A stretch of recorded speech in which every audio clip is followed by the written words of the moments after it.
Hello and welcome back. I am Professor Mohammed Asker. How are you guys doing? I hope everything is good. Well, we have just completed our first case discussion, Exxon Valdez. And in this case, we have seen what a lack of a communication plan does to a company. So, in this video, we are going to talk about communication plan. What are the components, what are the elements of a good communication plan? A communication plan, like any kind of business plan, starts with an executive summary. I'm sure you guys have done that in different courses and you know how to do it. Following the executive summary, there should be a background.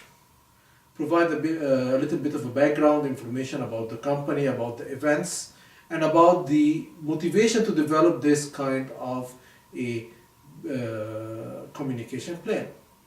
Next, what is the problem or problem statement? And here you want to describe the problem that you are going to deal with. In case of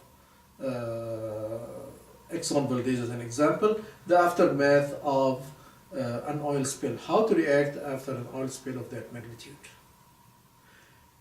Once you have identified the problem, you want to look at, or you want to identify the plan, goals, and objectives.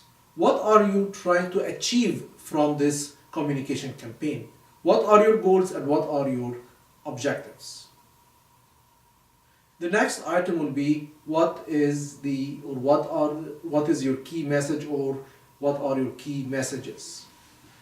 Any plan, any communication plan can have multiple messages. We have seen, if you look at BP as an example, which is a case that we'll discuss later, there are multiple messages to different target audience. The case that we are discussing this week about Disney, we are looking at a strictly investors communication plan.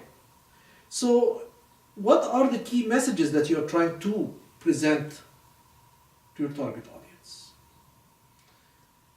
After identifying the messages, you need to develop an action plan.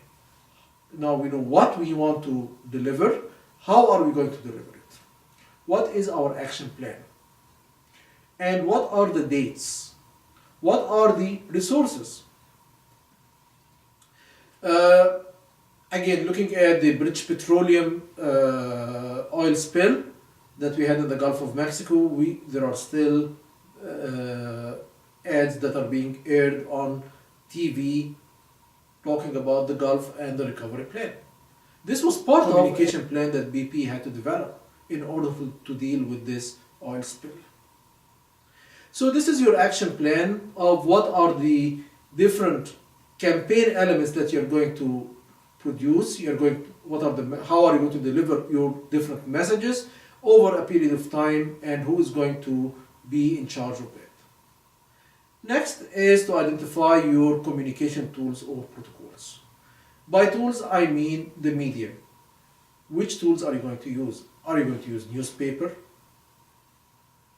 TV, internet, social media, etc.? So for each one of those tools, who is going to be in charge of this tool? Who are the targeted audience, part of the audiences that you identified in your key messages? In the key messages, you have identified several messages, and for each message, you identified a group of target audience. Now, when you're developing the protocols, the tools and the protocols, you want to look at what tool covers the needs or communicates with which group of the target audience. Also, it will be good if you start looking at a budget and numbers and trying to look at figures for your communication plan. Again, managerial communication is part of any business activity, and we should always look at dollar signs or the cost of doing it and what are the cost-benefit analysis. This leads us to the next item in the communication plan, which is evaluation. And here we want to evaluate how effective your plan will be. What metrics to look for?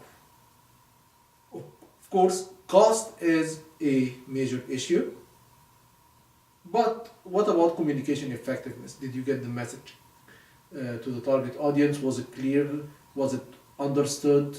So you want to look at how would you evaluate your communication campaign. Next will be your conclusions and recommendations. What conclusions that you have or what recommendations that you have for further action. And finally, the last item is your appendix. If you have any other supporting documents, any references that you would like to include in your business plan, please do so in your appendix. You can, if you have some kind of contact information, some kind of internet resources, etc., it will be a good thing to include them in your appendix. Well, having said so, I hope you guys are going to have fun in developing your own communication plans. And if you have questions, please feel free to call me or email me, and I'll be more than glad to help you. And goodbye, and see you in the next video.